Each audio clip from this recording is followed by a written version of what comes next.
Hey, yo, what up, everybody? It's your boy Evan, one half of MF Pearl. We got the other half sitting behind the camera making sure that we rolling. We got David back there. Hey everyone. Yes, sir. You know what it is. Another Wednesday. More legends in the building. Live at MFHQ. Disclaimer.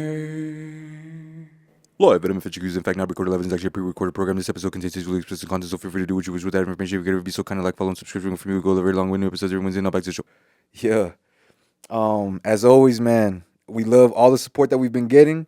It's helping us grow. It's helping us get this show across more people's eyes so that we can tell more people's stories and so that more people can hear it. So if you guys can continue to show your support, show your love, we really appreciate it. If you guys are watching this on YouTube, make sure that you guys subscribe, like, share the video. So that way you can keep up with not only MFHQ, but you can also keep up with all of our midnight sessions as well. And then if you're listening to us on any streaming platforms, make sure that you guys go ahead and give it a rating, give it a like, share it, whatever you can to show love on those platforms: Spotify, Apple Podcast, Amazon Music, and like I said, of course, YouTube. And you know what it is, man. April 13th, it ain't no different. Against the Grain, a live midnight sessions experience. mfpearl.com/grain. You guys can go ahead and get tickets. It's super cheap. You're going to get a lot of goodies, and you're going to get an amazing hip-hop presentation. It's going to be real cool, man. We're putting in a lot of work. We're really doing a lot to celebrate 5 years. 5 years only comes around once, so we want to make sure that we do it right.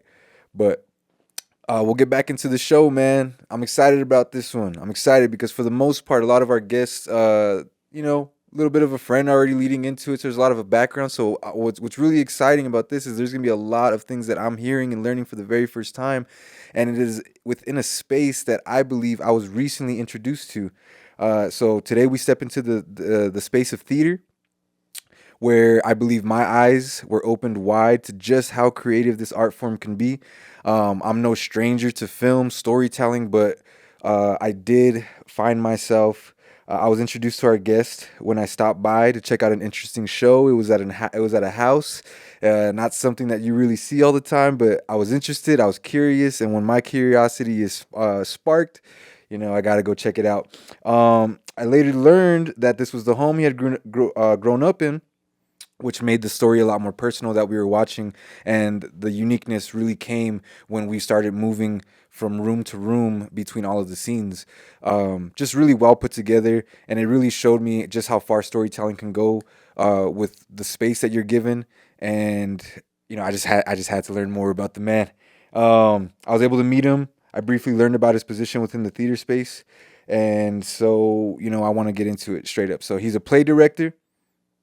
He's the creator of the El Paso 24-hour play festival, first of its kind.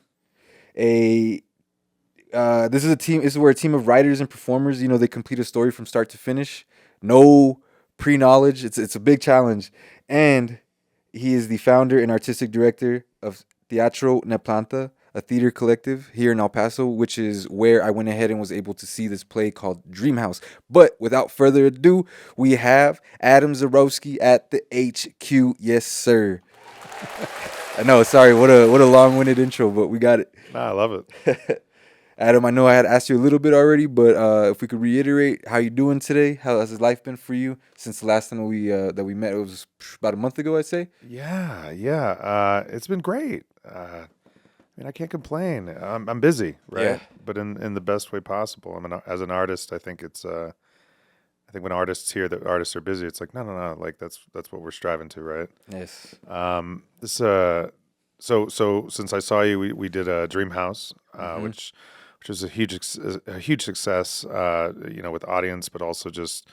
I think the show really came across the way I wanted it to, the way we wanted it to, and thank you for talking about it.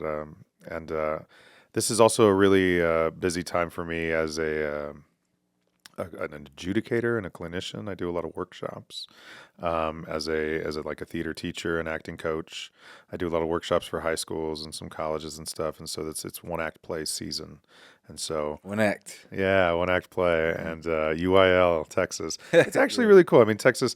If you actually we don't have to go into this, but UIL is actually a cool thing because they figured out a way to pull funding for all the UIL events. So when football makes money or basketball makes money, that money is actually filtered into like academics and Fine stuff, arts which is and cool. everything. Yeah. And so, but anyway, I was a teacher for 10 years. And I love one act play season, and I go to a lot of high schools and help them out and help out directors, cut scripts, stuff like that. Hmm. And then actually, what's really crazy is we just did a show at the Philanthropy Theater at the Plaza 2 weeks ago. Nice. And so Dreamhouse closed, and 2 weeks later we did a one-day show for the Jewel Box series, which is sponsored by the Community Foundation. Hmm. And I'll talk about that for a second because it actually correlates with the 24-hour play festival too. Basically, our first 24-hour play we did, we randomly picked a play, and people in the audience kind of voted. So we picked a play, and then Teatro Neplanta produced 3 workshops for the play. So I'd like buy food and like provide the actors and some drinks and stuff, and we had different actors and different artists in the room workshopping the play. Adding their advice, adding their ideas, and the writer Matt Bianchi, who's an ex-student of mine from 2012. He was taking notes and just changing it and adding stuff, and so we workshopped the show, and then we submitted it to the Jewel Box series, which is the thing where they give artists one day a month throughout the year, and they selected our play. And then they gave us March 10th. And so, we sold tickets and we got to do a show in that space, which is really cool. We had a really good attendance. The people there that ran the organization came up to us and they were like, "Hey, this was we think this was the most success. There's a lot of people. You brought a lot of people, and it was cool. Everybody seemed to. It was like a celebration on top of it. We did this 45-minute play and I think some people had seen like the original from the 24-hour play festival, and then they'd seen the adaptation and stuff we had done for it and stuff. And so we did that. So we've done Dreamhouse. We closed that show. We did a show 2 weeks later. And then I've been doing workshops in between. And then this week we started Julius Caesar. Yeah, that's right. I saw that you guys were doing the poster. You guys were doing the photo shoot for it. Yeah. So David Parrish, who's just an amazing photographer, who I actually met in an intro to theater class at UTEP. I was teaching this class. A 1301 type of class. Yeah, right. And he was just this cool dude, right? He just seemed a little wise beyond his means. So we started talking a couple times, and he was like, "Yeah, no, I'm older and I have a family, and was in the armed forces and not armed forces, in the military and stuff." And so, but he came. It's kind of funny how we met. I think it's kind of a funny story. Like, just I made a poster, and he wasn't knocking or anything like that. But he asked me. He goes, "Do you ever need any help with like headshots or anything like that?" And I was, in my brain, I was like, everybody's a photographer, right? And so he was like, "Yeah, I do photos," and I was like, "Yeah, we're good, man. We don't really have money for that and stuff like that." He was like, "Okay." And so the next month, I put my foot in my mouth and like looked him up one time, and he's been doing photography for 20 years. Like, I know people in El Paso who are photographers, professionals, that are like, "David taught me what I know." And so I put my tail between my legs, and I went back to him and I was like, "Hey man, remember when you were like, do you want to help?" And stuff. So it's very El Paso-y, how you just meet people and stuff. Anyway, so he has been awesome, and he has been doing, he did a lot of our promotional photography for Dreamhouse.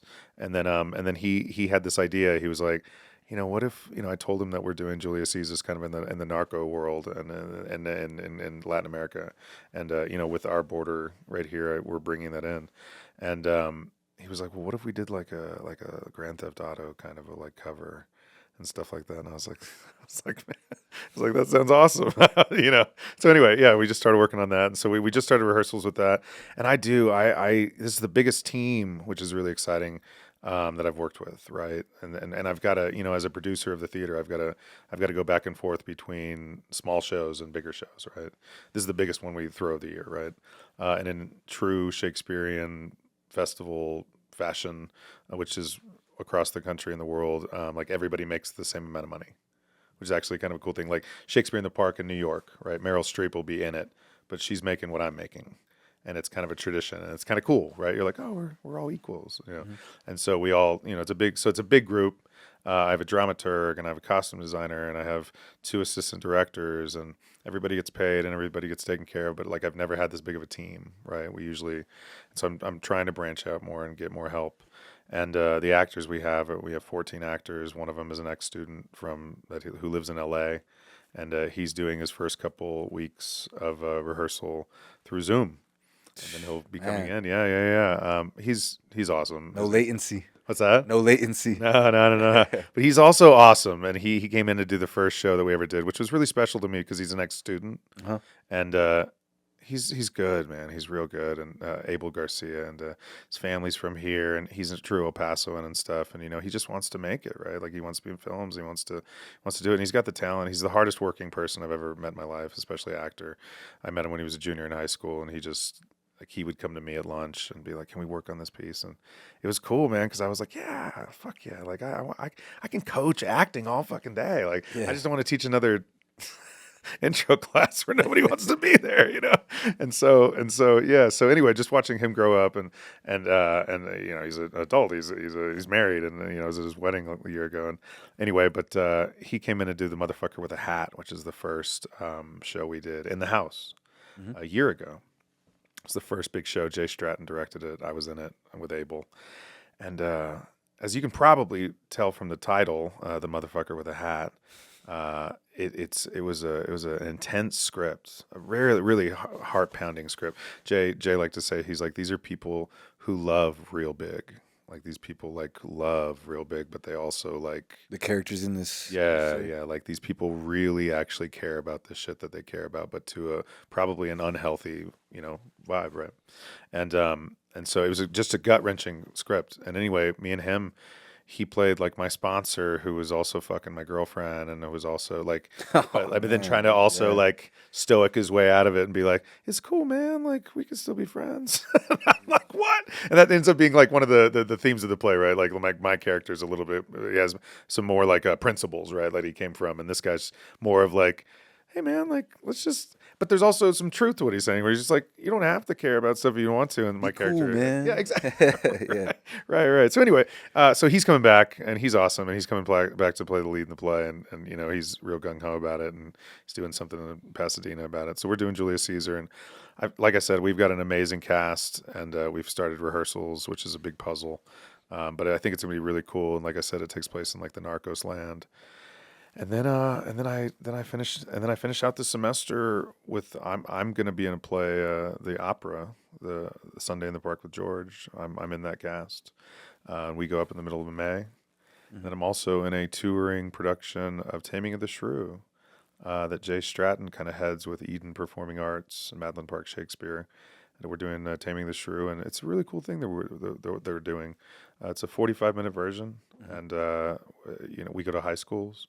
And we do and it's bilingual, and they're working on it together and stuff like that. And so I'm in that, and it's exciting. So I was just gonna kind of leave off my little tangent with this, is that like you asked how I was doing this morning, and this morning I woke up and I was doing something, and I was like, you know what? Like I'm a working actor, artist living in El Paso and like surviving, like not poor.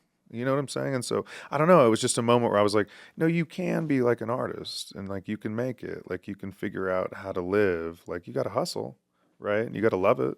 But like, I'm very happy about that. And I didn't think, if you would have told me 2 years ago, that I could do it in El Paso. I didn't. Yeah. But it's really, really cool. At least right now, that's happening. You know. In that short of a time, just 2 years, it was that much of a. Like looking back 2 years ago, saying that you can't do it, what changed within those two? Because that seems kind of short. Like it was just 2 years ago. Yeah. No, that's a great question. I think two things. One, I think just, at least from my perception, and I'm sure it's different for everybody. So three things, but my perception is this is one of the most exciting times to be like an artist in El Paso, at least in my generation. You know, I'm 41, and I was gone for a little while, but it seems like most of the artists that I talk to around, there's a lot more artists doing stuff, trying stuff. A lot of galleries are opening up. We have a lot more artistic bars and stuff like that, which people forget is also part of the art scene, right? Yeah. Like, and artists don't, but like other people don't understand sometimes where they're like, nah, man, like the bar scene and like the certain, restaurants are also part of the art scene. Like they're right next to each other and they're usually, hand in hand, right? Yeah. But so one, I just think it's a time that there's more opportunities, right? Two, the simplicity of just that I've been back here for 2 years, which actually goes to my third reason. I think I just I tried it. Like I went. I decided that I was I was gonna get a second master's, and I decided not to. And but the master's was gonna take 3 years, and it was right coming out of COVID, like 2021. And I was like, all right, I've got a 3 year plan. Like I was like, I'm going to give myself these 3 years that I was going to go off to school and get this degree, which I felt was like going to open doors for me. And I said, you know what? No, like I needed to come back to El Paso for a brief time to help with that with my family. But I'm also not someone to go somewhere and just like sit around, right? And so I was like, oh, let's do this festival, let's do this, and then it just started. Let's open up this company and let's do this. And I was like, you know what? Fuck it. Like I was like, like I love I've always loved El Paso, and more so now than I ever have. I've always loved El Paso, but I think I was a typical like El Pasoan that like wanted to get out and experience more. Yeah. And I don't think that was bad, but because of what I experienced and but you saw the show, man. Like when she's talking about that stuff and like you left and like and always wanting to feel like other places were better and stuff like that. I definitely empathize with that. Like that hit real hard where I was like, yeah, man, like I did not appreciate El Paso as much as I do now. Like it, and I liked El Paso. I mean, I I love Mexican women. I love the food. As my mother is Hispanic. Like I grew up here. You know what I'm saying. Yeah. I love El Paso. So it was always good to me, but I couldn't wait to get out. And fuck, dude, like coming back, I helped my parents out through quarantine, and then I left. But when I left after quarantine, even though we were kind of quarantined, just being back here and kind of having to be back here for about a year, it like made me just like walk around and like be here. And I was like, no, man, I miss this city. And I was like, I want to come back here. And so yeah. So to answer your question, the shortest, I gave it a shot. And I think like my experience and the stuff I had done already obviously helped me, like where I had credentials and I'd already worked with high schools here, and I had done stuff here, and so it was really cool getting back here, and most of the people I called, which was extremely, like, to be honest with you, when you think about being lucky sometimes and being very flattering, that like a lot of these people like were like, yeah, man, I'll come work on a project, which I've taken in as being like, oh, that's pretty fucking cool, right? There's some trust that you feel from it. Yeah, like when I'm having a bad day or kind of shitting on myself, I'm like, nah, man, there's some people that believe in me. Yeah. Like, because I'm not always perfect, man. You know what I'm Yeah, saying? And I've made mistakes, and there's also a lot of responsibility that comes with that, right? But yeah, like when there's days where, I'm just checking up on myself, or I make a stupid decision, or if I'm thinking about this, or if you just have one of those days where you're like, nobody gives a shit about what I'm doing. I'm like, nah, man, like, to be honest with you, like a lot of these people that I called that I hadn't seen for 10 years, and I was like, hey, you want to do a play? They were like, yeah. And so that's cool. Yeah. It was really cool. Let's step away from Yeah. the theater element just a bit, and let's look at the fact that it's a heavy workflow. You got a big workload in front of you. Just lifestyle wise, what do you think? Do you have on the top of your head any habits or any approaches to life that allows you to handle such a workload? Like, do you try to be adamant with like writing down a schedule? Do you allow it to just kind of float around in your head? What's your approach to accomplishing all of this? Dude, man, it changes. It changes, man. Like, sometimes. In a world that's very unpredictable and unstructured, what's your structure, Yeah. And I you're hitting me at a spot where it's like, I think the other day as I was getting, and I try to, okay, let me start with here. I think giving yourself a little bit of grace is good, but also being disciplined is good, right? Finding that balance. Like the other day, I was coming home and I got like Whataburger. I like Whataburger. Whataburger's delicious, right? And so, but like there was a moment where I was like, "Fuck, man! Like you are like."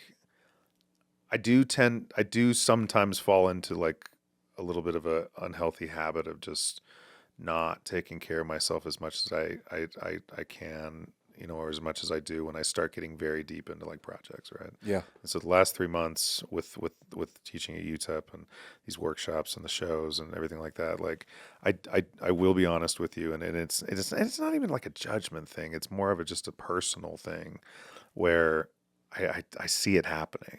Right. And I start to go like, oh, you're letting some of your very healthy habits like slide right now, right? But then I go, you know what? Like, my energy's here, and I need this creative energy here, and blah blah blah. But so in short, like I do go kind of back and forth. Yeah. One of the things I do, to be honest, and I'll just start here. Once a year, I do. It's not she doesn't call it a diet because it stops after 30 days, but I do the whole 30, which is not only just good healthy, like so it's just all natural food for 30 days, like you don't drink, and there's no like judgment to any of it. It's just like this woman developed a way to be like, it's actually a good way for your body to also like reset and stuff, for you to when you come off of it, when after the 30 days, they tell you, they're like, for the first week, like pay attention to how your body deals with dairy or whatever, right? And so they're like, there's usually never a time in your life where you're so detoxed on dairy that you can see actually how much it affects you. And crazily enough, some of us have like little allergies to things and whatever, right? Anyway, so that's something I do, and it's kind of a reset. It's also nice to remind myself, because I like to have a drink. I like to go out, and it's a part of what, I think the lifestyle that I live and stuff like that. I like to drink some wine. I like to have a drink. I was a bartender for a long time.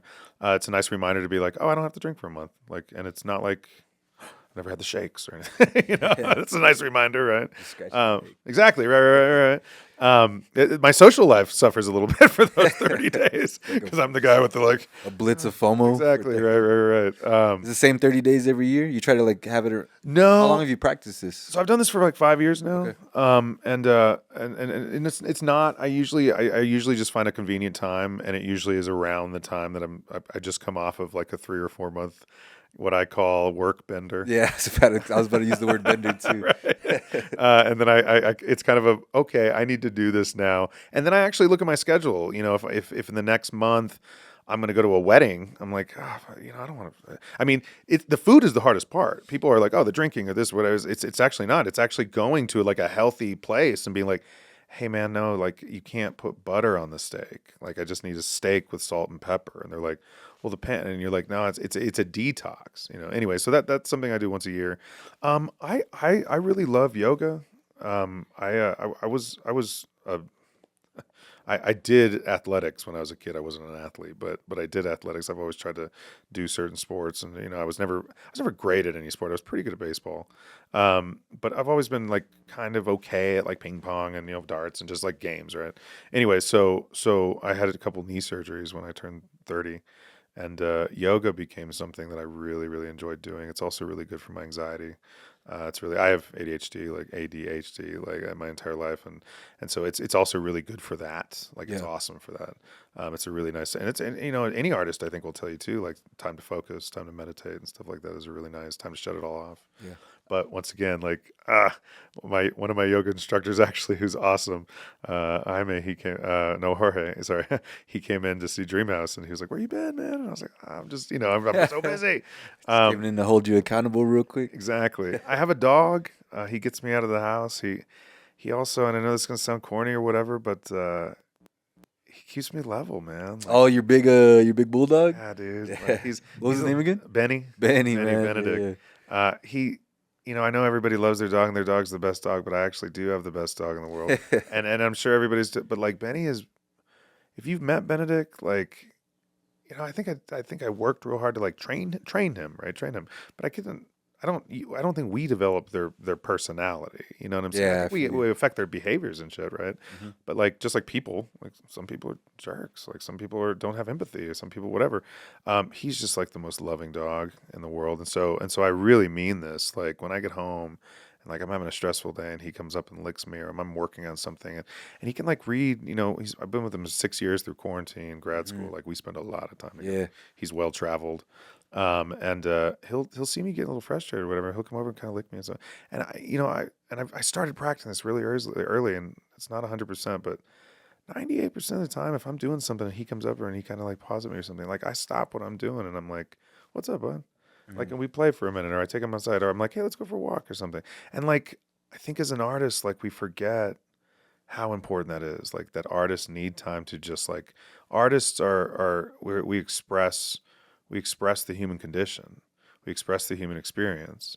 And unless you have the human experience, it's hard to express it, right? And like Yeah. so if you find yourself working 24/7, then you're not going out inside and smelling and touching and feel, and experiencing all these things that I have to do for pretend for a living, right? Anyway, but yeah, I try to have a healthy diet as much as I can, like when I can.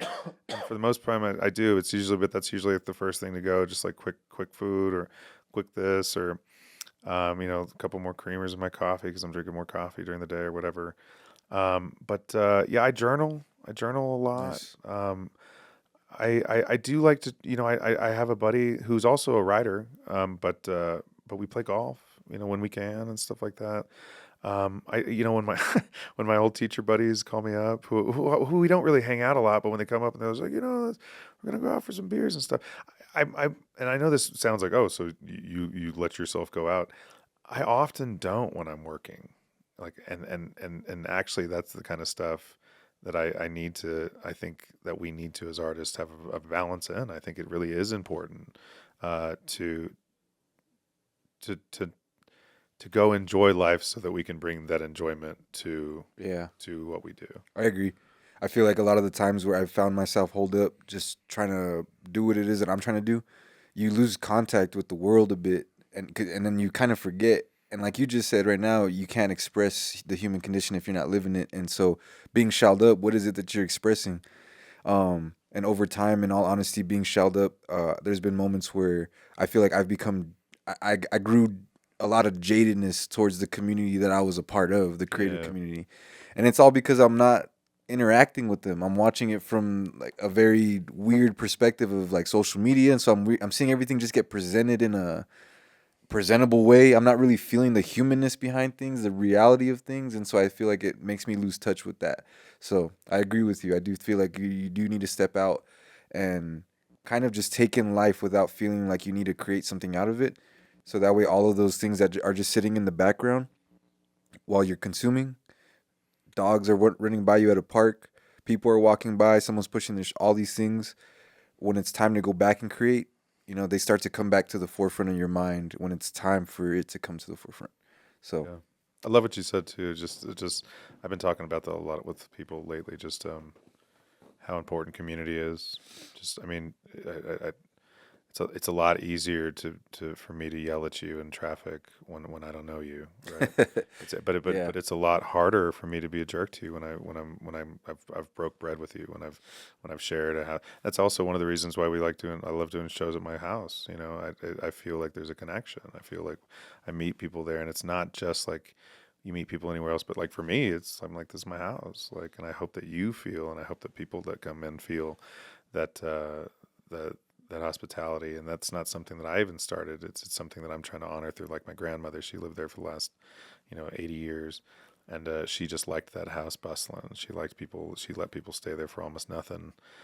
She had a bunch of kids there that were when she was having kids, and she just liked people in that house. And my grandmother's one of the most generous people on the planet, and so yeah, just like that idea, she liked people to feel comfortable in that home, and so we want to kind of bring that. But anyway, I think that also lets people be a little bit more vulnerable. And I'm trying to do art too that like I want people to feel like they can feel whatever they feel. And so if you're in a safe place, your body lets yourself be a little bit more vulnerable, and I think that's important. yeah. Yeah. When you're writing um, scripts, plays, Yeah. screenplays, I don't know Yeah. necessarily what you call the body of work every time. I'm sure it changes based on Yeah. its purpose, but is there a north star, a guiding force every time that's sort of similar across? Because even though a story might be different, you might be trying to accomplish the same thing. You said you're trying to allow people to feel what they want to feel, what they can feel through your work. Is that sort of what's driving you from start to finish of telling a story? When I'm writing or directing? Let's start with writing. Does the answer change between writing and directing? Yeah, I mean, I would also say that I'm a much more experienced director than a writer. I write, um, like I've had stuff, a couple little things produced, but I don't consider myself a writer. Okay. Like I'm going to shoot this movie this summer that I've been telling people about, and I've written, and people seem to like the script. And I think it's kind of cool. So You're a maybe I'll talk writer. a little bit. Yeah. So yeah, I guess I do write. And like I said, I've had college things that I've produced and stuff, whatever. Um, I mean, first of all, I'm a, as a teacher, as an academic teacher, and as an acting teacher and stuff like that, I always tell people that at least structurally, I'm a very big like a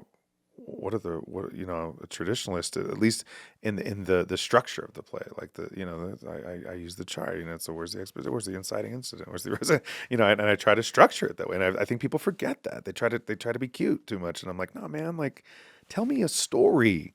And there's a pretty straightforward way to tell a story, and then you can like mess with it and Yeah. stuff like that. But like Learn the rules, and then you can learn how to break them, type of thing. Exactly, and that happens so often, right? But as a writer, I mean, it definitely starts with something I want to say.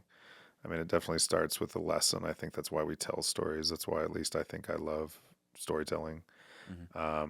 I think that's why I love teaching storytelling. I think that's why I love certain movies, just because the storytelling is beautiful, and it's the lessons that we get to put out there. It's one of the reasons I act too. I mean, I tell people all this time, and I'm like, I don't think I'm a saint or anything like that, whatever. But I think, I think I think artists, I think everybody in the world sacrifices something in what they do, right? And I think an artist, when you're watching somebody out there playing a guitar the way Eric Clapton or any of these people, Jimi Hendrix was playing a guitar, like you sit there and you're like, you're not consciously doing it, but you're like, how much time have you like sweat and your fingers have bled and stuff, like to get that good so that you could come out and perform this for my entertainment, like, you know what I'm saying? And so, and I think so I have a respect for what artists put into their work, and what I think actors put into their work is that sacrifice, is like, I'll go through what this character has to go through and stuff like that. And so anyway, I think I went off on How about directing? Is there sort of guiding? So anyway, just the lessons that we want to get out there, right? Like as Yeah. a writer, like what sacrifice do I want to tell? Like what story? As a director, yeah, I mean, I think it's sort of the same thing in the way where it's like, I read a lot of plays, and I like theater that challenges you. I like theater that puts you on a I like storytelling that puts you on a roller coaster. I like storytelling that makes you my favorite kind of stuff is the stuff that makes you laugh, but you're like worried about who can see you laugh. Like, I'm like, oh my God. But that's also one of the rides that I like about doing it in like the house, right? Where it's intimate theaters. When you go to a concert, or when you go to a play or whatever, there's a shared experience. Like, we can see the people around us. We're bumping into each other. We're talking to people and stuff like that. It's a shared experience. You can't, to the point where with a play, if you watch a play and at the end of it, it has this message or whatever, you can't just walk out of it and act like you didn't just hear that message. You can, Amongst other people too, like you didn't hear the same thing with them. exactly. You can't, it's like someone explained it once where they were like, it's this public acknowledgement versus private acknowledgement, right? Like when you're sitting home alone, you can read an article that says, this is bad or this is good or whatever. And then nobody ever has to know that you read that article. Does that make sense? Like, you don't ever have to say, like, you just be like, I don't know anything about that or whatever, because you have your own opinion or whatever. But when you're somewhere and someone sees you experience something and you're just like, well, I wasn't there. No, you were there. Like, you know what I'm saying? And so that's one of the things I like about shared experiences. It's not an accountability thing, but it almost is. Like, there's this play literally called Angels in America, where at the end of it, it's this very political play, and it's, it goes back and forth between a lot of, strong subjects. And at the end of the play, this angel like busts through the house and, and the guy's looking up and he's like, and she says, the great work begins. And then the lights go out and that's the end of the thing. And a lot of people were like, what the hell does that mean? How do you end a play saying the great work begins? And it's actually the writer telling you and the character at that moment going like, you just heard what we presented to you for 3 hours. What are you going to do with it? It's like a call out to you. Yeah. You know what I'm saying? And you really are in a building, Chills. right? Chills from that. Yeah. Right. No. And that's the kind of shit that like when I get my students to come up to me after they come to see a play, and somebody came up to me after Dreamhouse, and it was real cute, and but it was also poignant. They were like, I was watching that play, and the one girl was saying like something that I was like, yeah, like that's what I believe. But the really cool thing was like then the other sister would say something that I was also like, well, wait a minute, that's a really good choice. And of course, just like I was just like, we're laughing. I was like, yeah, it's good storytelling. I was like, it's a good writing. They took these two characters and very almost formulaically put two opposing thoughts and let them go at it. And I said, that's the nuance of life, right? I always tell people in storytelling. Anyway, as a director too, I'm always looking for stories. I'm looking for stories where I think good writing is good versus evil, right? But I think great writing is good versus good, or evil versus evil, or it's where you don't fucking know. It's harder to decide. Yeah. Right. Where you're sitting there going like, man, the Joker's making some good points, man. Yeah, I don't want to just allude to an easy example, but like you're over here thinking, man, Thanos making some sense right now. Huh? Right. Like, no, I see where he's. I mean, come on, y'all. I mean, how many times in Narcos or in Breaking Bad or in The Sopranos, you pick one that you like, where you sitting there like feeling for these quote unquote. I mean, I'll call these monsters, like people that kill lots and lots of people. Yeah. Without batting an eye, whether it was, but they have figured out that we as humans, and I think that's one of the beautiful things about humans is as horrible as I think we as a race can be. We also, I think one of the compliments is we could be that bad all the time, but we're not. Like we've all kind of decided to be like, nah, man.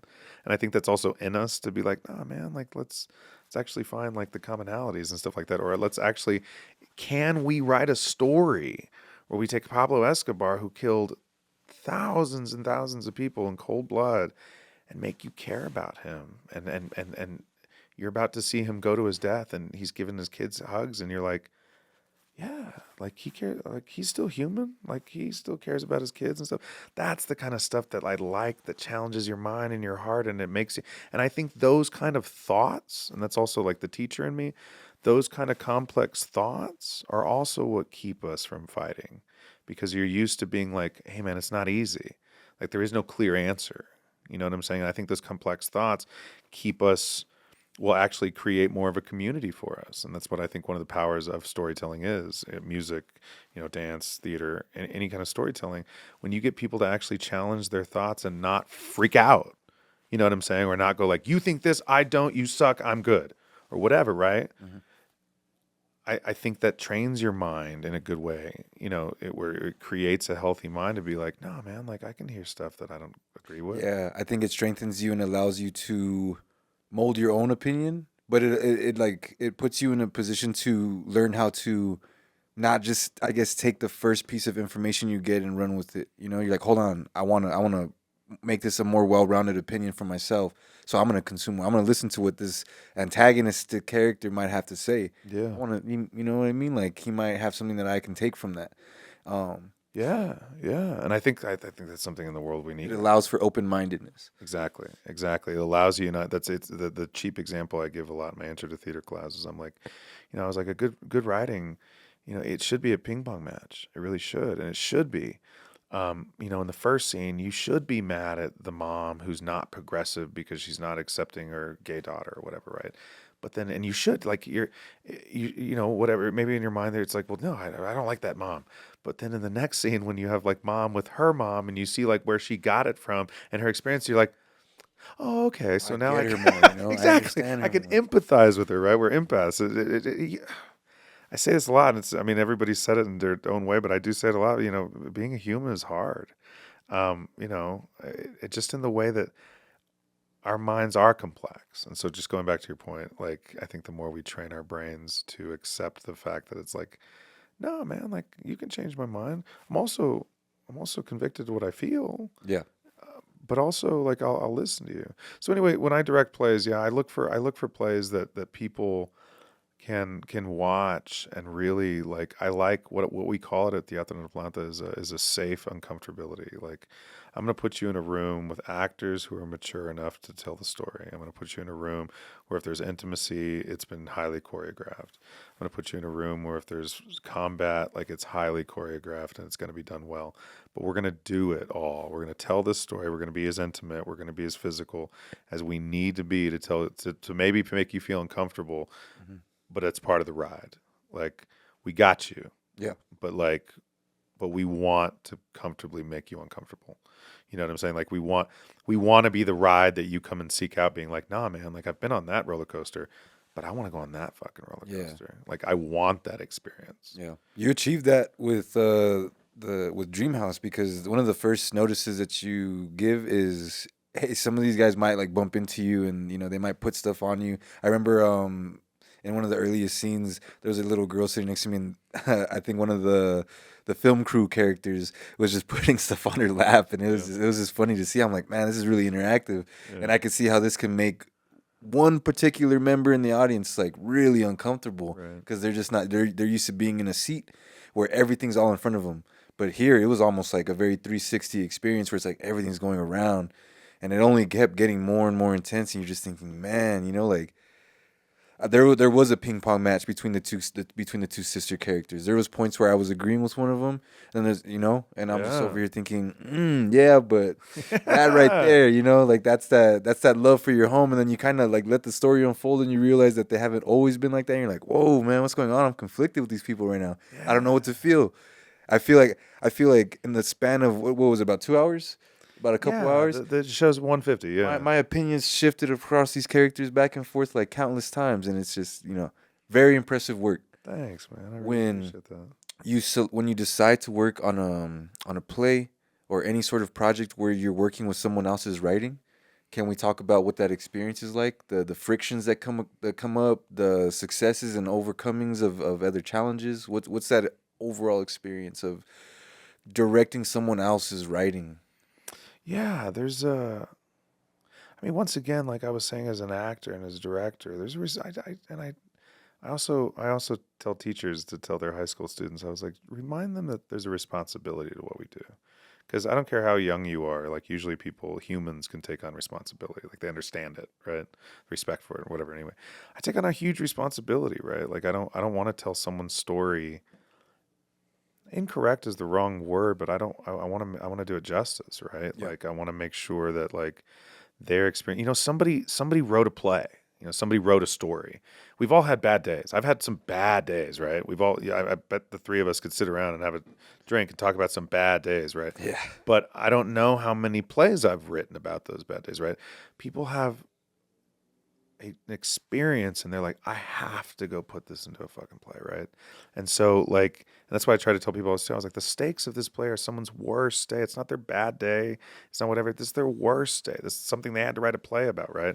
So I drill that into my head of being like, the stakes of this, we're not allowed to not care, y'all. Like, when someone's like, well, I wouldn't care about that. They do.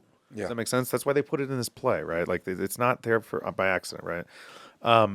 So one, I was very lucky in college to befriend two lovely women, Liz Castillo and Angela Gant, and they're both playwrights.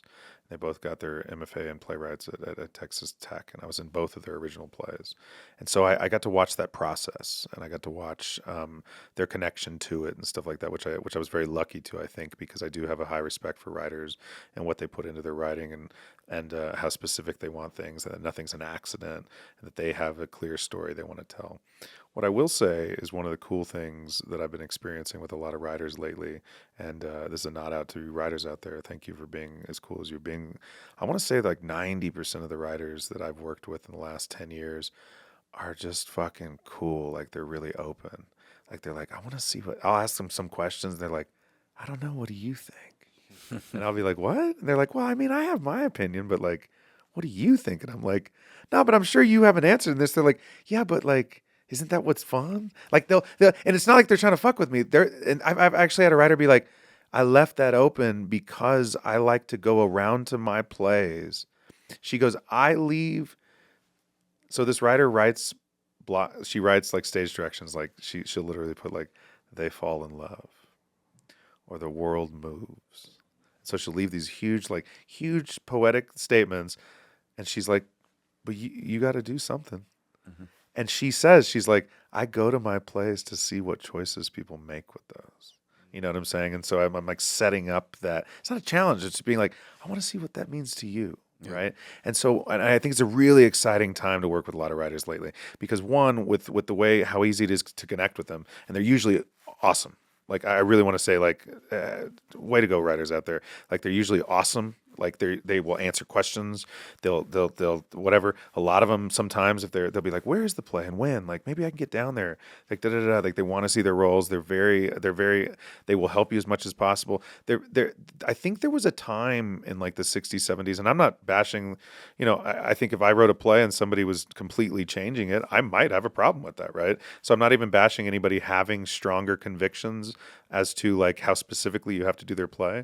But I do want to say that like as of right now, whatever movement is going on with work and writing and creation of art, it seems to be that writers are specific in the story they want to tell, but are really, really open to theaters telling that story in whatever creative way possible. And so that's been really exciting. So working with a lot of, and I'm trying to work with new playwrights. So working with them has been, the first were just very exciting and two, very collaborative and inspirational. Yeah. And so, but there is a responsibility, right? Like, and so, you know, when I'm directing a show, we spend the first week of doing quote unquote table work. And so we're just going through every line of the script, and it's not even whose line is it. We're just going through every line of the script. And anytime we have a question, if somebody's coming in, they're like, it's been a long time since I've seen you. Like we're sitting there going, how long has it been? Like when was the last time? And so we're answering questions that are not there. And then we're just throwing down all the facts. Like anytime someone's like, well, it's, 3 weeks ago you did this. We're like, okay, 3 weeks ago, So we don't just wash over the story or the details. Like I think the magic is in the details. It's how the playwright wrote all that for a reason. Yeah. And so it's been exciting. That's the experience with picking up a written piece. Let's get into the experience of not having a piece right before and having only about 24 hours to go ahead and do it. Let's talk about the El Paso 24-hour play festival. You started this project. About how old is it? What was your experience beginning it, launching it?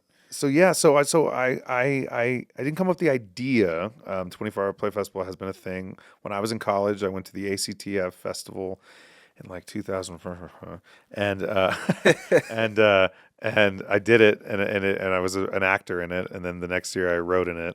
Actually, reverse. I wrote in it, then I acted in it. Anyway, and then I took it. I was at Tech. And my senior year, I proposed it to this writing group. I said, hey, we should do this thing. And they were like, that sounds cool. And so then, like I was, tracking back around, when I got here, Mother's Day of 2022, kind of officially to help out my parents and whatever, I was at Craft and Social, speaking to my friend Eddie and my other friend Alejandro. And we were talking about stuff and both of them were students of mine 15 years ago, adults, 35, 32, my friends now. And we're sitting there and we're having a beer. And, they're like, all right, so you're back in town. You want to do this 48-hour film festival? And I was like, yeah. And I was like, guys, I want to do something while I'm here. I think I might stick around for a while. Like there's a part of me that wants to see if I can maybe do something in El Paso. And they're like, they were some of my biggest supporters there. And I say that legitly, like there's something about like that small experience of being in that bar at that moment and proposing an idea and having two people that you trust or like look at you and genuinely believe that they're like, no, man, you should do that. Like do it. Like you look back at those moments and you're like, they could have easily been like, that sounds stupid or what. And it wouldn't have been their fault or whatever, but like just that, the stars align, right? So anyway, I was like, hey, you know what?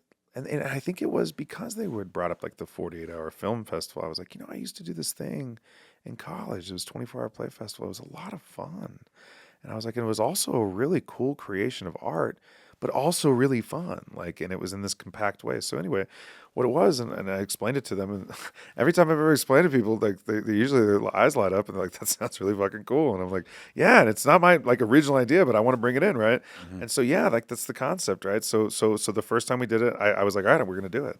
And so 2022. This is 22. Yeah, this is it was like August of 22, and I was like, I'm going to do it in November, right? Okay. And so, I wanted to give myself time, and so the first thing was I was like, all right, so the hardest part, the lifeblood of this thing is I got to make sure that my writers, and my directors, can write and direct and play, in 24 hours, right? It's one of the hardest things to just like dabble at. If someone's just like, yeah, I like theater, I work in a I'd work doing anything or whatever, but I've never done anything in theater. And it's like, I might not have you direct or write. You know what I'm saying? We might put you in the acting field and we'll write something around you.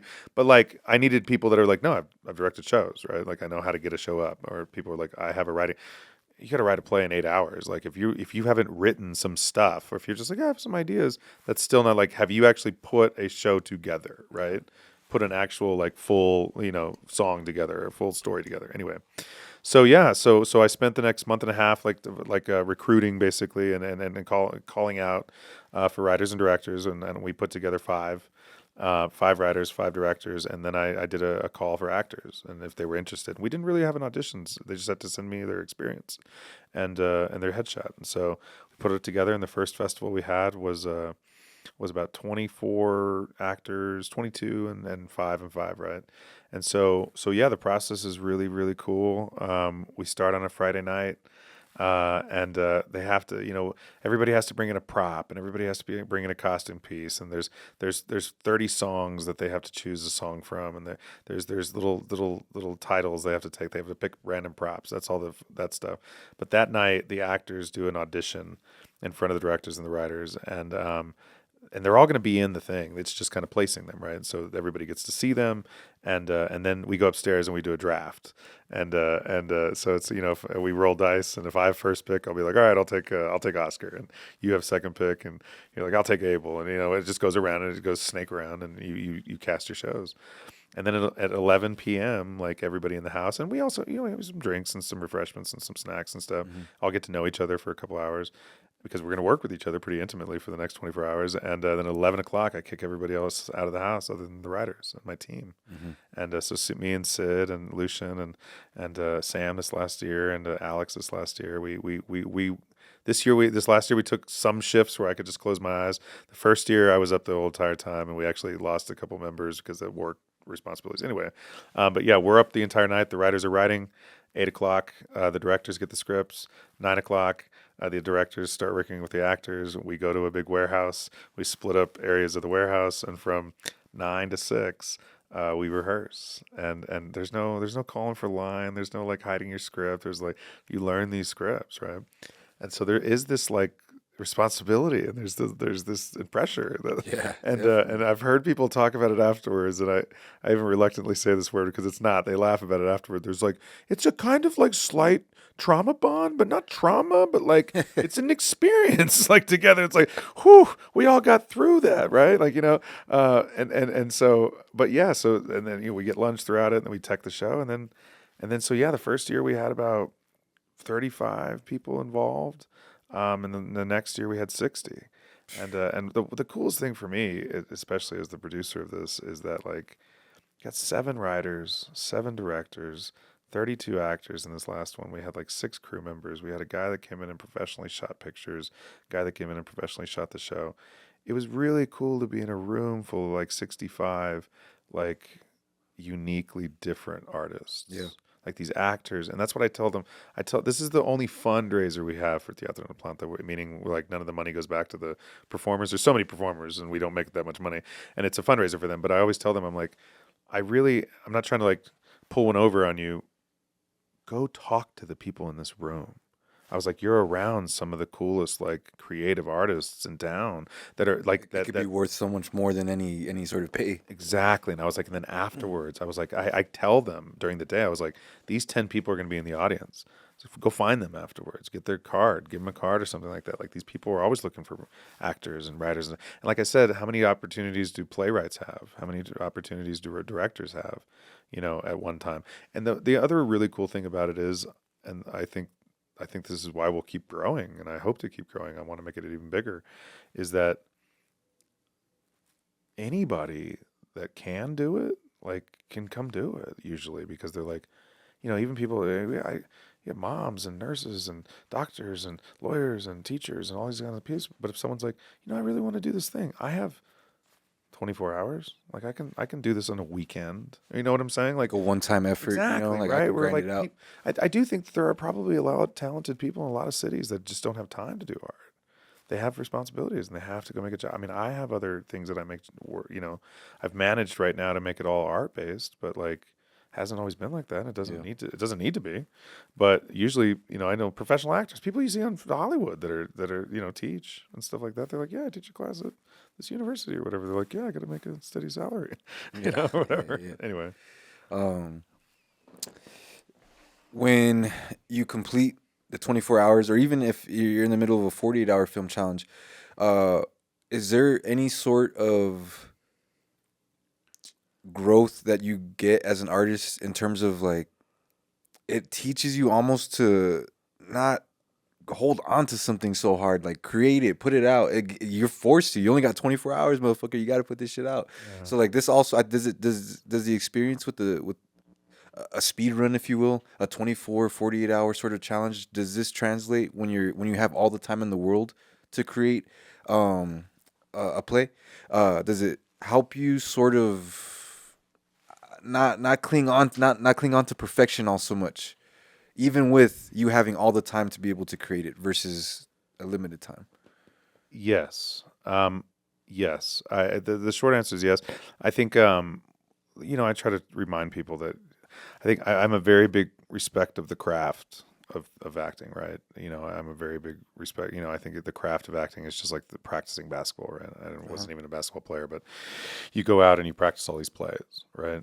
But then any good coach, I think, in the world will tell you, like on game day, they're like the only thing right now that you should be worried about is getting that ball, and like all the plays are in your brain. Like this is not the time to like think about the craft. Now it's the time to just do it. Like you practice, and then you got to just do it. And I think a lot of actually learning that is a big step in acting and I think in any kind of artist of being like, am I reciting or am I trying to do something or am I just creating at the moment? Like, but you have to develop an ability to just sit there with a guitar and just like riff, right? Like they had to go through like the steps, right? And so with theater, there's a big respect for the craft, but I always tell people, I'm like, yeah, if we're not making mistakes, we're doing something wrong. Like if this is the exact same as it was yesterday, like we're actually doing something wrong because like you're gonna say something different one of these days. I'm gonna say something different. I'm gonna trip over this. Things are gonna happen that we need to naturally adjust to, right? And so one of the cool things with Dreamhouse was actually that like I had just done a show there the year before, Motherfucker with a Hat, and I've I'm not trying to say I know everything. I've done a lot more theater than a lot of people I know personally, and around the country in different places and big events and stuff like that. And when I walked into that room the first day, and there's all these people so close to you and stuff like that, I was like, whew. I was like, I'm a little nervous. I was like, it's doing something to me, right? And so I told the women that were working on the show, I told them, I was like, I'm gonna also just do things like as a director. It's not just the text work. Like you have to get people ready to do the show, to work up the endurance, to go on that journey, to make sure that the comedy is not too much at the beginning, and to make sure that we're not giving too much and too little. It's a craft, right? But I told him, I was like, during our rehearsal process, I'm also going to like get up in the middle of the room and like go talk to Sydney about a note and stuff. And I'm trying to tell you, I'm not trying to be rude, but I'm also trying to create a little bit of distractions that you all have to like get used to. Like you're going to have people this close to you. They're going to be scratching their face. They're going to cough right next to you, or they might have a piece of candy. And we can't stop them because we're in a room. Right. And so like, and so that's part of all that. Of getting used to the certain things that go with the craft. Remind me the exact question you asked again one more time, because I was bringing it back. Yeah. Oh shoot. It was about like finding the limited time about Yeah. So I forget my question sometimes. Yeah, no. And so one. Yeah, you have to respect the improv aspect, right, of everything you're doing. At the same time, I think what it also shows you, and this is something that I've been telling a lot of people, and this is also it might be a bastardization of like acting and stuff like that, but I know a lot of people who get pretty far in this world just because they're really prepared. You know what I'm saying? Like they do the work. Like they come in and they learn all their lines and they're ready to go and stuff like that. I I think what the 24-hour play festival actually shows you in a lot of different ways too is that you can work smarter. You know what I'm saying? Like you Yeah. don't have to necessarily work harder, you can work smarter. And that when you are actually like in game time mode, you can get a lot of stuff done. And I have been trying to, my my experience with the professional world and the college I went to for graduate school and some of the directors I've worked with and some of the shows that I think I've run that were successful, I think one of the reasons they were successful is that I believe in getting to a certain place earlier so that we can do better work. Does that make sense? I know a lot of people that kind of believe in this world of theater that it's kind of like, all right, you get your script and then you spend a couple of weeks and you're kind of learning your work and then the last week once finally everybody knows their lines, then everything just comes together. And cool, but what if like that last week was 2 weeks before that? And then you had like 3 weeks to just like fucking play and just like really listen to each other and really like get this good. And it doesn't not and perfect and good and that's not what I'm talking about at all. Not to like nothing. I'm not talking about being perfect, but just like there's so much more nuance and you can find so much more when you've just learned your lines and when you've and so sometimes I always try to explain to people, I'm like, if we just work smarter and with more urgency from day one, like we can create such a better product and actually in a less amount of time. Like you can put up a show in 4 weeks instead of being like 4 weeks. No, we need at least 6. I'm like, no, I think you think we need 6 because we spend 2 weeks kind of like instead of getting to work. And so I think it can show both of those things. And then absolutely like you got to be able to, and this I think a lot of people are learning this nowadays just with entrepreneurship and stuff like that too. Like if you got something you want to do, just fucking start it. Got to. You know what I'm saying? Like you just got to fucking start it. Like I remember I did an Airbnb thing and they're like, when you think you're 60, like, oh, maybe we'll open in a month, open it then. Like, okay, have some people be like, yeah, I think this would be cleaner. I think this is good. And then adapt. Like, but they were like, you're never going to, just like you're saying, like you're never going to start unless you start. Yeah. You know? I feel that way with the podcast. I feel like it's a good project for us to film an episode, and then if I messed up, I didn't really have the best question. It's like, hey, yo, Wednesday next week, we're already right back at it. So Yeah. you got to shake it off. You got to be able to just learn and get better from it. There's not like it's one of those, not rare, but it's one of those good opportunities for us to have a project on our hands that we're not afraid to get better at. It doesn't have to be a fine-tuned product on episode 1 because it's every 7 days. So it's like, it's okay. It's gonna change. Even if we perfect it on episode 1, by episode 4, man, we're gonna want different shit in there. So like, we're not gonna avoid the idea of adaptation and refinement, revision.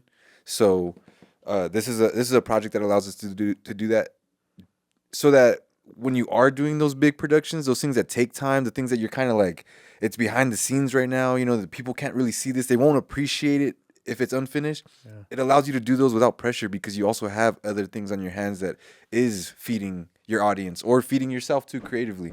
The feelings that you have when you finish a project, if you're only doing projects that take freaking weeks, months to complete, then you rarely get those hits as an artist. And I feel like you need that reinforcement.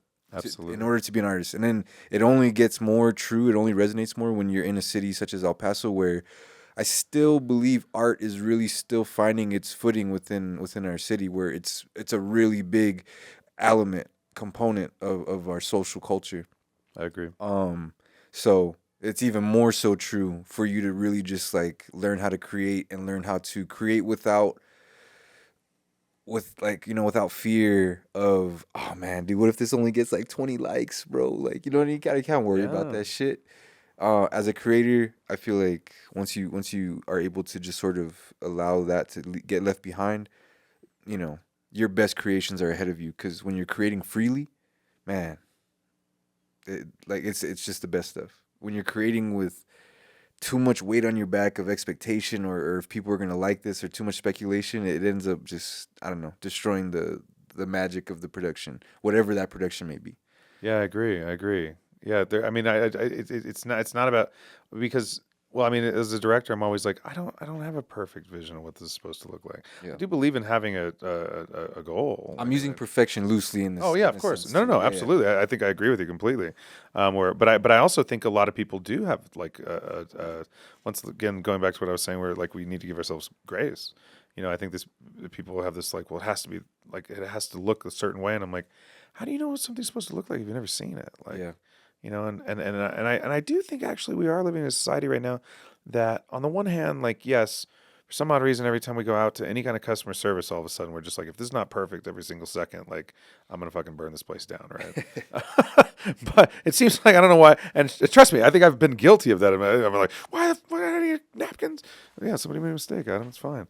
But I think actually because of like YouTube, because of podcasts, and because of Vine, because of Snapchat and whatever, I think there is an actual appreciation for people like for the imperfections and things of people being like, no man, this doesn't need to look like. People are actually like going a little like anti CGI. They're like, yeah, whatever, but like I want to see the stuff I want to see the practical stuff. Like I want to see the artistry in this and stuff like that. I mean, I even to the point, I have a buddy who's much more into the band scene than me and whatever, but he was like. My brother used to draw band posters in the 80s, like Danzig and all these. He Uglor was who eventually like he used to party with Cedric, from Mars Volta and stuff like that, and do tattoos for him and stuff. But did these like hand drawn like posters. My buddy was looking at him. He was just like, dude, these are sick. He was like, not only is this like history, but he was like, also what's cool about like the live band scene right now is that people are going back to handmade posters because it's like Canva has gotten too easy that now people want to be like, no, I want to see that sacrifice. I want to see that you made that, like you made that from hand, right? So there's an appreciation of how people like build something, and people are like, no, we started here, and nah, man, we didn't know what or we knew what we wanted to do today, and whatever that was going to accomplish, we had a 5-year plan, but like. Today turned into something different tomorrow, which turned into something different the next day or whatever, right? And I think that's actually one of the cool things about this theater with me is that I didn't really know what the hell I knew I was like, okay, I guess we're going to start a theater. People would say, what does that mean? And I go, yeah. Right? Yeah. It's like, I don't really know at the moment. It could be a lot of things. Yeah. It's like, hopefully we have a lot of things, right? But also at the same time, if we do one event, it doesn't work out, maybe we won't be a theater. But there's also that too, right? Like if things don't work out. And I think that's going back to what you were saying too. And I think that's a really important part of artistry or just life is that like, and I know it's kind of cheesy now that people say it on every different meme or whatever, but I do think it's true. Like, I mean, if you really, and it sucks when it happens, but like, if you really look at all the shit that you've accomplished in life, like it came from something else not working out, right? Something else like you were doing this and eventually you stopped. At one point I played chess a lot when I was like 14. And to be honest with you, I can't tell you why I stopped, but I did. Does that make sense? Like at one point I was doing this and this is what I cared about. I was 14. You don't care about a lot, right? But I didn't anymore. Like that didn't become my life. I don't know why. And I'm not mad at it, but like it took me to something else, and I ended up doing something else. There's also that, and I'm also not, at least at my age now, either like terrified of that either right now. I know what I want to do. I know what's important to me, but I'm not afraid of people being like, "Hey, man, you would you be maybe interested in venturing into this, or maybe being part of this project?" One, sure, but two, I think I have enough confidence in what I want to do to like if that doesn't sound interesting, to just being like, "Oh no, I'm good." Like, you know what I'm saying? Without being like, oh, I feel like I have to do that, or I don't know. So I think as an artist, like I think it's also, wrapping that back around to something that I think it's really important that I've always tried to be an artist of many kinds, like, or appreciate all artists. And I think art in general, we're all trying to do the same thing. Mm-hmm. And anyway, Where does you're very comfortable within the theater space, and of course that comes through experience. Sure. When you left, when you went to, did you leave El Paso for school reasons? Like you were, or was it also part of your professional working time as well? Well, yeah, because I mean, you came back around 2022. Yeah, 2021-ish. So I went to Texas Tech till 2006, And then I went to Fort Worth and Dallas for about a year and did some like commercial stuff, community stuff, whatever. And then I moved back here. My family was going through a little. My family's kind of brought me back each time, and not reluctantly. I'm always like, okay, like I'm kind of at a spot where I'm like, okay, I can venture here for a minute. Um, and my minute turned in. I was here, and there was a position as a theater teacher at Austin High School. I was 23 years old, and I really loved what I did, and I just directed a play, and so I was like, all right. I applied, and they were like, "We'd love to have you." And so I was like, and I promise you, like I was like, well, this is gonna take, I'll be here for 6 months, maybe a year, or whatever. I wouldn't tell the students that, but I was like, this is a stepping stone, whatever. And so I was here. I was here from 2006 to 2012 as a teacher, and then I went off, and then I left because I wanted to go get my graduate degree, and then I moved to Houston to get that. And when I was there, of course, I was a bartender. I was a manager here, but I was getting my graduate degree, and then I started working professionally. And I was also, I was doing stuff in Houston that I do now, where I was teaching, lessons, and I was teaching opera kids how to do this and stuff like that, and directing shows for kids and directing shows over here and doing like freelance jobs. But I was also acting in the scene. And then I went to the American Shakespeare Center, which is in Virginia. It was a touring company, and I did that. And then COVID hit, and it brought me back here. And yeah, Do you feel like bigger cities such as Houston? Do you feel like that sharpened your sword a lot so that you can be a figure here in El Paso that's a little bit more in the driver's seat of theater? You know what I'm saying? yeah. The reason I'm smiling too is because one, yes, and so and I might contradict what I'm about to say, but who cares? Um, on the one hand, absolutely. To answer your question, yes, I absolutely. I think I was more than anything. I was around more people with as much experience that I had and stuff like that. Where there's opportunity, you're going to find more people. There was a lot more opportunities around. Like if you auditioned for one place and you didn't get in, there was 15 other places, right? You're also around people who have a similar background than you and the training and stuff like that, as opposed to working somewhere where somebody might be 30 years trained and someone's like, this is my first day, whatever. And both these people are good, but it's hard to work with that sometimes, right?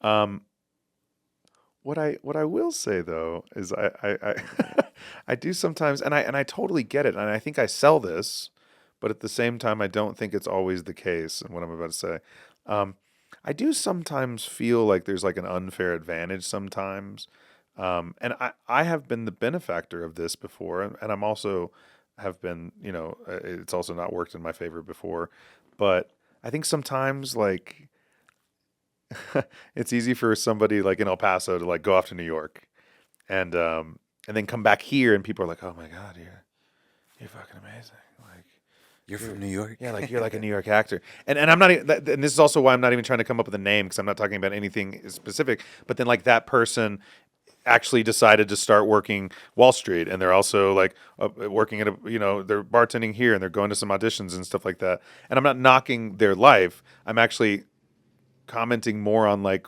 our persona of what they're doing. Does that make sense? Because I can speak of them that way. Like I am doing more now here. I did more in Houston. I did more in Virginia. I did more in, right outside of Nashville.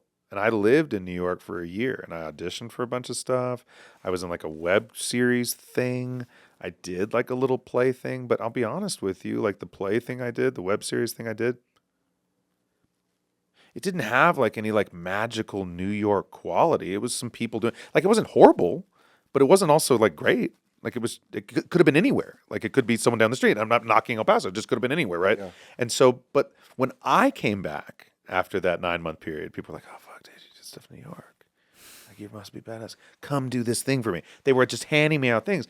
Then when I do like a touring theater thing and then come here and do a big project here that was really, really cool, but only 200 people saying, people are like, "Oh, that's cool." And I'm like, "Oh man, like that work was so much." I'm just saying it was like better. And I'm not trying to like knock any of my work. I'm just saying like this work that I did and this work that I did, like, let me tell you the difference. We can understand that, right? But it's almost like that painting that someone does in 5 minutes and this other one where it's like, "I like this one." And you're like, what? Yeah, but it's a popularity thing. So anyway, I do watch. Yes, I do think getting as much experience and working with all the people that I've worked with and working in all the places I've worked with. And I'm also a big believer in like experience brings experiences to places who haven't experienced it, right? Like I'm going to go because I've been to 15 different theaters in the US and I've seen how all these different people run their theaters and what their dressing rooms look like and what their technical rehearsals are run like and how they run things, that all gets stored away in my brain. And so I come here and I go, okay, what was working at this one place? I'm going to take that. What was working at this place? I'm going to take that. What was not working? Ooh, I got to make sure I don't let this happen. You know what I'm saying? And I Yeah, think that's what we all absolutely. do, right? So I think those experiences have been priceless, right? And then once again, like I said, being around more people that do what you do is only going to sharpen you. Does that make sense? And so Absolutely. it's not a knock against like the talent level or whatever in El Paso. We just don't have the numbers. Hmm. You know what I'm saying? And even if you are a quote unquote professional artist in this town, it is almost 99% sure that you're also working another job. So you don't have time to just do art. And there are places where people have figured out a way to just do art. And that you hear about it all the time. You hear about these groups that go off to Colorado and they go for 4 months to write a movie and stuff like that. And you're like, that's a great movie. Like where they did this thing, and you're like, yeah, they could just do that. They figured out how to do it or whatever. Yeah. I mean, okay. So then, ultimately, what do you believe that, especially for an artist, anybody who's creating, just any sort of output that is meant to just sort of be consumed in that art space and that artistic nature. But do you believe that ultimately, for an artist to continue to surpass the ceiling that they might be hitting every now and then, like they ultimately will have to kind of leave their hometown? Do you think it's something that I think every professional artist, every artist that ends up figuring it out, taking that leap into the next stage of their career, there's usually that time where they left home and kind of broke through what they've known their whole life? Or do you think it's not necessary? I mean, I guess at the end of the day, you could say it's not necessary, but it Yeah, seems almost necessary. It seems almost necessary to go outside your walls in order to really take those leaps as an artist. Otherwise, you're always bounded to. I feel like, and not in a bad way, but I feel like you end up boxing yourself into becoming an El Paso artist sure, versus an artist, sure. which doesn't have to be a bad thing, but Yeah, and then it's still because I was going to limiting. say, I was going to say, there is also a lot of pride, and that I believe in of someone. It's almost like the basketball teams, right? Like this guy stood with his team for 15 years. Like Yeah. there is some respect for that, right? And I have a lot of respect for that. I'm that's something that I don't have, and so it's definitely I have respect for that. You look at like Cartoon and like the LA scene and stuff like that. He's like, I don't do anything outside here. You know what I'm saying? Where there is that you have a certain aesthetic, right? And so I don't think there's anything wrong with that. I think goals being specific in life is pretty important, right? And I think we learn that all in different ways and different times. I always try to tell actors as much as I can. I think this applies to any artist or anybody really, but I try to tell actors, I'm like, I know this seems kind of like grueling or maybe something you don't want to do or whatever, but like if you can really specify some of the things that you're really trying to do, and they don't have to be anything that anybody else tells you to do. It doesn't have to be anything, but if you can just specify your goals, it'll be much easier to accomplish them because you'll know what they look like, and then you'll know what they look like when you don't get it right. So like I think with the El Paso artist thing or versus being an artist or stepping out of walls and stuff, I guess it's like what walls do you have, right? Like I think some people will flourish and really embrace the thing that they know and want to like take that on and stay where they're at and do that, right? But I even think I think the important thing most of all is just being willing to and allowing yourself to learn, right? Is being willing to and learning from anybody, right? And I think smart people do that. And I think there are people. And so actually, to go back to your question, like I do think even people that like have done stuff and really been regional to where they're from, or like maybe are an El Paso artist or an Austin artist, or grew up in LA and never really left LA. I actually would venture to say that but they did learn from people that were like Traveling, yeah, yeah. traveling, or they traveled for a semester or for a month camp, or nowadays, now that you can kind of work with anybody anywhere, right? And so, yeah, I do think it is really important as an artist. At least it has for me in my experience, right? I can't tell anybody what to do with theirs, Yeah, of course. right? And once again, going back to their goal, right? Like my goal. I mean, I've had the very big advantage of getting out of my comfort zone and being challenged. And I do think that is important. I do think that if you feel like, I think when things start getting easy is when we start getting complacent. And as an artist, that can also be a time where we might not be producing our best work, is when things become easy and it becomes about something else.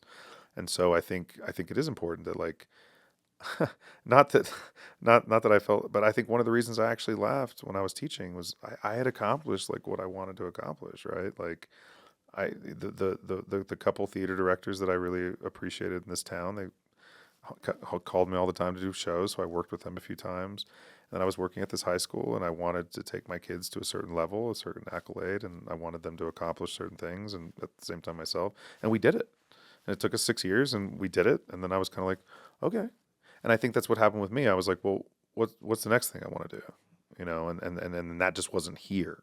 And so I think that might also be what's important too, is if your goals are not here, go get them. Like, don't let something keep you here. But also, if what you want is here, you don't necessarily have to go somewhere else Yeah. and then come back. But I do think as a traveler and as someone who really likes life experience and likes to learn from people I talk to and likes to who really takes just as much enjoyment like talking to a random person in an airport as like part of the trip, you know what I'm saying? Like just that interaction. And I actually like layovers for sort of like just to go like have a random conversation with a stranger. I did Uber when I was in college for a while, and people were like, oh, and I was like, one, I was like, I needed money. Two, I was living in Houston, really know a lot of people. And three, I was like, I kind of like talking to random people. And I was like, it's kind of like a cool little adventure. I was like, it's something I enjoy and stuff like that. And so I think absolutely. I think if you're someone like me, I think, traveling and trying to find people who are doing stuff that seems like what you want to do, and emailing them, knocking on their damn door, and just, I mean, what's the worst thing that could happen? They say no, I'm busy. But most people who are doing well in the arts are actually pretty nice people. Yeah. Yeah. Getting ignored is one of the worst feelings, but we've been trying to reach out to some musicians, and we've been fortunate enough to get a response, even if it was we weren't able to, Yeah, and that feels like that's the best feeling, being told no. Like, that's the best time I've ever been told no, because I was just like, yeah, hey, you read the email, yeah. Ignoring you saw sucks. what, you It saw what does. we put together, and you clicked the links, and you didn't answer over a week. Maybe you were genuinely trying to see if you can make this happen. Like, Yeah, I'm not gonna take that no to heart. Like, but I do take a unread email or yeah. unresponsive a little bit more to heart, because I just feel like, yeah, man, like we really put this stuff together, and um it'd be really cool if you at least just took the time to read the email that we like Yeah. revised like 3 different times. Especially if you're inviting people to email you, or whatever, you know what I'm saying? If that's, Yeah. yeah, no, and absolutely, right? Yeah, absolutely. I try to remind myself of that too. Is just, I ask actors that all the time too. I was like, just please be clear with me. It's Hmm. like I can work around your schedule. Like I can work with you being late, whatever. I mean, it's just like, but like, just let me know. You know, I was like, if I don't know, then I don't know what's the hell's going on. As a teacher and also as a director, um, what do you think are some of the biggest challenges when you're trying to really pull the most vulnerable performance out of somebody? I guess we can try to make this translatable to any other artist who's maybe a leader in a position and is trying to go ahead and manage a team, manage somebody's performance or how they're doing. What do you think are some of the biggest challenges when it comes to maybe an artist is having I'm sorry, one of your actors having a bad day and they're just not hitting the scene right? Like, how do you really sit with them, find that harmony with them, and kind of get them back into the mode of where they need to be? Yeah, so and I wish I was better at this, to be honest with you, but um, I think with teaching and like leadership, um, I think one of the things that, I've read books how to be a better teacher, and read podcast, listen to podcasts, and people giving advice and different stuff, and I think what it all boils down to, and especially in this world right now, is I think I think trust is really really hard. It's really really hard right now. Like it's really really hard to trust people. And it's equally the most important thing, arguably. But but almost not arguably. I would, yeah, It's the most important thing to have between you and any other person. exactly. Especially, and I mean, so if it is around, all people, then absolutely. But then to that next degree, like for you to learn something, right? Like, and I think that's the hardest thing about being a teacher. And trust me, and I'm probably one of the best examples of this. They say that teachers make the worst students, uh, and I think I went through a phase of that, but now I love learning. But here's the thing: it's hard for me to learn from somebody I don't respect or that I don't trust. And in fact, I usually become like my mind becomes like defiant. Hmm. I start to, I'm like, I'm like, I don't even want to be here. I don't want to listen to you because of how lack of my trust. You know what I'm saying, right? And so I think, and like I said, I wish, my 41 years of life, I got a little baggage here and there. We all do. I wish I trusted people in general more than I do. At times, I also think I've been told I'm way too trusting, and so like, we all have our reasons. We Uh-huh. all have what we trust and what we don't, right? Yeah. um, for whatever reasons we have, right? But I think that might be the biggest challenge right now because because even if you know that, it doesn't always mean that it's easy to do, right? Hmm. It's actually one of the hardest things to form with somebody, right? So it's hard. It's hard to remind myself as a teacher, and I'm sure this is with any teacher or any kind of director, or any kind of leader, that if I'm standing over somebody, let's say I'm a math teacher and I'm just trying to teach them algebra, right? And I'm trying to teach, this over this, equals this or whatever. And I'm trying to, teach this lesson at the moment. And then I realize like in the communication that they just don't trust me. Like they don't, against me. They don't know me, but they don't trust me, right? Stopping the lesson and then figuring out how to get them to trust you at least right then, or stopping anything and just being like, how you doing? Like what are you up to and stuff, or completely pulling an audible and going away from instruction to gain that trust from a person. And I think, and I don't think that's people trying to be rude. I think a lot of that is the education system of being like, well, they have to know these, you have to fill their minds with so much stuff, so you don't have time to do that. But I think any teacher or anybody worth the salt is going to be like, well, unless I have their trust, I can't teach them anything. Yeah, And so, yeah, that's what helped builds that trust too. Is probably on the receiving end. You're having the bad day, but seeing your educator or seeing your director go ahead and say, you know what, hold on, like let's get you right. yeah, Like we care about you. yeah. We want to see what's going on. Like I think that's a fast track to building that trust. Absolutely. That was a thing that I was very blessed to. My father taught me a long time ago, right before like my parents were teachers, and they would talk about stuff when I was a kid. And I promise you, like 100% guarantee it, I would hear it when I would say it to myself. And I have to practice. And I was proud of doing it. And it's hard. But I was really blessed that I had been told this, that like, it's not personal. I mean, these are high school kids. It's 8:30 in the morning. Like I'm teaching a class. It's Like not personal. this kid walks in. You just had hot Cheetos for breakfast. Yeah, exactly. Like it's 8:30 in the morning. He doesn't give a shit about me, and yet he sits down and I say something. And he goes, man, fucking, it's not about me. Does that make sense? I can get upset about it, but if you can swallow that and remind yourself, like this is not about me, and probably this is coming from something else. And what I would practice, what I would do is I would kind of ignore it for a second. I'd be like, well, we'll deal with that in a second. Start something, and then I'd be like, I don't know why I keep saying Oscar today, but I'd be like, yeah, Oscar. I'd be like, hey, come talk to me for a second. Of course, they'd be like, oh, what's you gonna do? And then I wouldn't like, and as something I practiced, like I said, it's not like, but I was like, hey man, what's going on? I wouldn't be like, why are you being a jerk to me or whatever. I'd be like, what's going on, man? What do you mean, what's going on? What's going on? You know what I'm saying? Like a lot of times people just need people to listen to them. I know that's for me.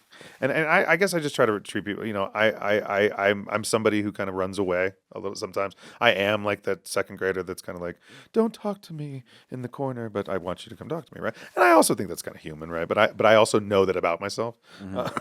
And so I also try to like, if I'm not saying everybody's like that, and I'm not like proud of it, but I know that exists in me, and so when somebody else pushes me away, I at least try to remind myself, like, oh wait a minute, maybe they're like me, maybe they're actually being like, no, and so at least like I can do that. But yeah, I think one of the hardest things about, especially, I think in this time, and I'm sure it's been hard all through time, but I do think right now wrapping this all the way back to community, the lack of community we seem to have, the lack of actual physical contact we seem to have, or the lack of how much space we're sharing and stuff like that, I think is affecting us. And I also think that's affecting our trust. I think there's a lot that you get from the fact that you and I are sitting this close to each other. There's just an energy that if you were giving off, I would feel. And if I was giving off a certain energy, like you would feel it. And like whatever that could be good or bad or whatever. But I think there's a lot of problems and there's a lot of, miscommunications that happen because there's a lack of that. And so we become a number, we become inhuman, right?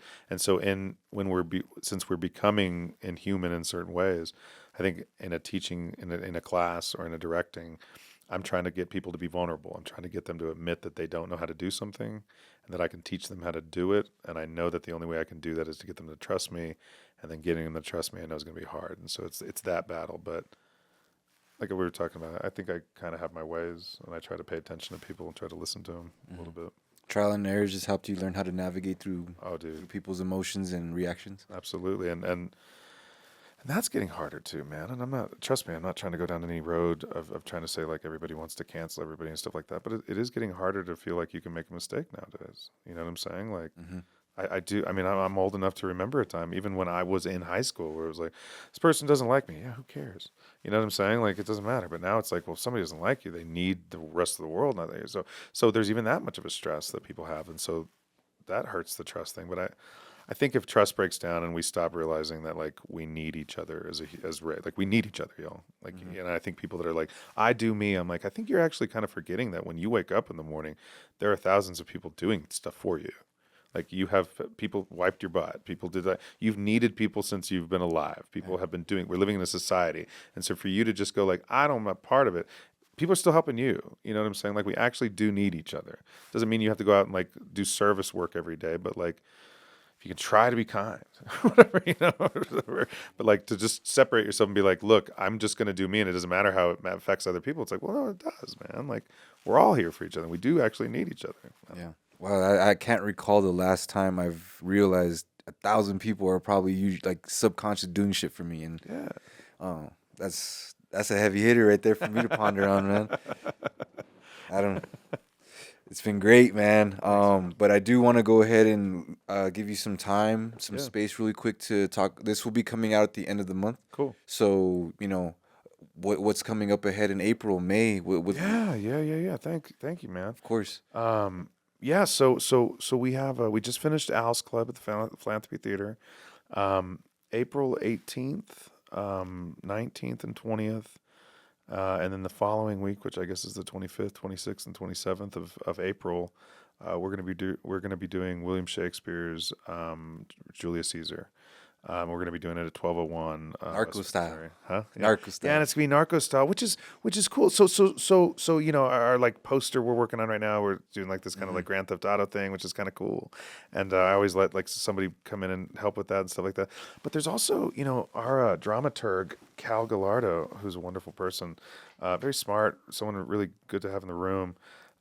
Is really helping us keep in check. I get really excited and stuff, and trust me, like I try to be respectful with anything I do, but is really keeping things in check and is really awesome to talk to right now. And I haven't had this in a production where it's like, okay, hold on, like, not that we're like tiptoeing around, trying to disrespect anybody, but it's like, let's just make sure that we're like telling this story correctly. Like we can't just put on like Latin costumes and then just, you know what I'm saying? Like it's not Halloween, A right? yellow filter. Exactly. Right. Yeah. Right. And so you want to do things respectfully, and you also, here's the thing, you want to do things with a purpose. Yes. Like I'm a big believer, and so I have to remind myself this of when we're going to do this narco style, this underground, like mafia, the cartel and stuff like that, is that if you're not doing it for a purpose of making this story more clear to people and possibly making this story better or whatever, then why are you doing it? Like, you know what I'm saying? Is it just like a gimmick, or is it this or whatever? And so like, if I'm asking of people that, I got to, of course, ask that of myself. Right. And so, and sometimes you get really, really busy and you have an idea 1 year and you don't do the show for a year and you kind of forget. You're like, why am I doing it this way again? Like, why did I have this idea? Oh, I liked that costume. So it's not that, but so that's been really, really cool. So we're working on this together. And yeah, so it's narco style. It's it's if you know Julius Caesar at all, it's really focusing on that power struggle of, and the difference between, and I do think this was a very popular idea, and with Pablo Escobar and El Chapo and stuff like that. That one of the biggest problems for a lot of people that lived in these places that they inhabited was understanding like why so many people like back them up. And it was like, you don't understand, like these people have also done a lot for these communities. Like these people have homes and cars, and like he is Robin Hooding it. Like you know what I'm saying? Like he's literally, of course, anybody in any one of these towns would be like, I'll do anything for that man. Like I know that he might be doing something to you, but you don't know my life. And I need water and I need food, and they give it to me or whatever, So once again, going to nuance, right? Where there's like, oh crap, I understand why you're doing what you're doing, and I understand why this is bad or whatever. And so that's one of the reasons I want to tell this, and I do, and I want to bring it to our town, and I want to bring it to that culture of when is it okay to if you're starving, is it okay to steal? Is steal money or whatever? And that doing things for the people and stuff. So I think it's very relevant right now with politics and just human condition. So we're doing Julius Caesar, and then like I said, I will be in a touring production of Taming the Shrew. But as a shout out to Madeline Park Shakespeare Festival, who's run by Eden Performing Arts, and Jay Stratton is always the producer and director of that. That Taming of the Shrew will also be in late September. If y'all haven't, this is not my company, but if y'all haven't, Madeline Park Shakespeare is doing a really cool thing every year. We're doing like bilingual Shakespeare at Madeline Park. It's a free event, so you can always donate money and stuff like that. They're sponsors, but it's a free event. Bring out your picnic blanket, bring us some drinks and stuff like that. It's a lot of fun. But this is also like the third year they'll be doing it, and so that's another quality play stuff that I think is growing in town. And so I'll be doing that in September, and then throughout the next couple of months, and then Sunday in the Park with George, the El Paso Opera. I'll be in that at the end of May, and then for me personally, I'm I'm spending this summer doing some workshops and stuff. But my two big goals this summer, we were supposed to do a show, but the rights got pulled because of just like copyright things or whatever. So it was just something we couldn't foresee happening. But I'm going to start doing a lot of the paperwork for us to get all our nonprofit stuff done. And so like that's the Nice. yeah. And so I'm going to spend some time on that, spend a little money on that, find some people. I'm also going to build our webpage, which has just been something I just haven't had time to do. And then I'm going to shoot a film this July. I think it's kind of cool. Like obviously I'm one of those people where it's like necessity is the mother of all invention, but at the same time, like don't once again, like do it, right? Like do it with what you have, right? But then I'm also one of those people that takes that as the challenge, right? Like, okay, if I want to shoot a movie and I don't really have all that equipment, okay, like I think like Blair Witch found footage kind of movies are kind of cool. Like, what if I wrote a movie like that? And like, so that then becomes the challenge. Like, how do I write a found footage that I can do? And so that is what I'm doing. And the basis of it is this guy is hiring two other guys to go out into the middle of the desert and shoot a movie. And they don't know why, and they don't know him, and they don't know anything. So it's just right off the top of people being like, "What? Why?"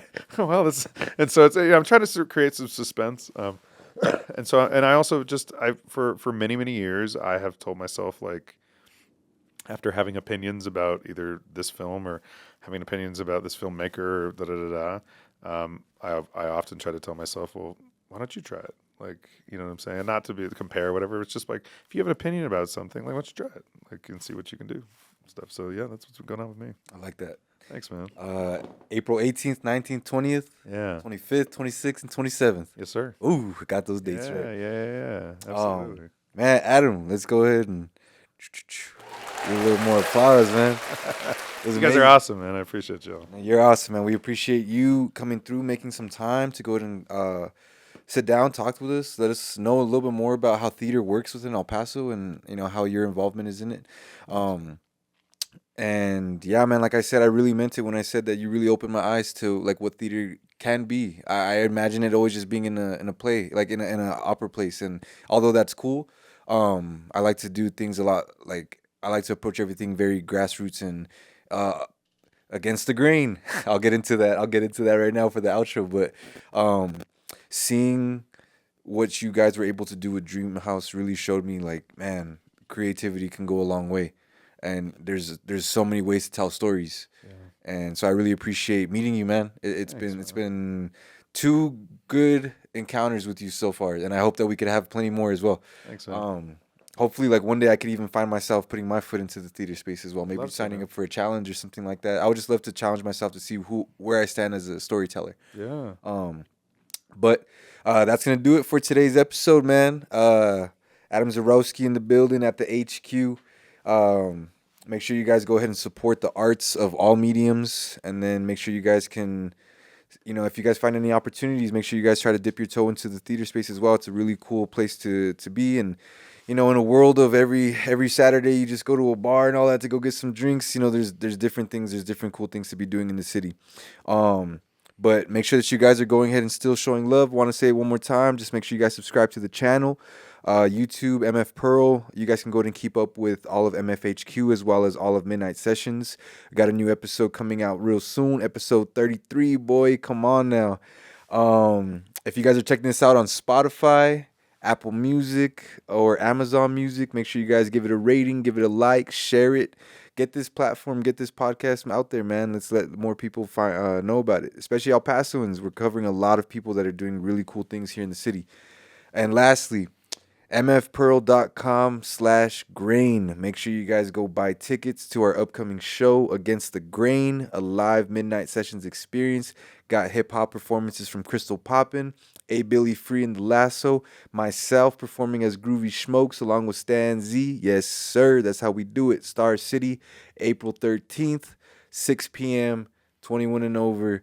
Little nice $20 boom ticket and you're in. You're golden. It's gonna be a good night. And yeah, man, that's how we do it over here. Every Wednesday, Legend in the building. It ain't no different. Live at MFHQ. Yes, sir.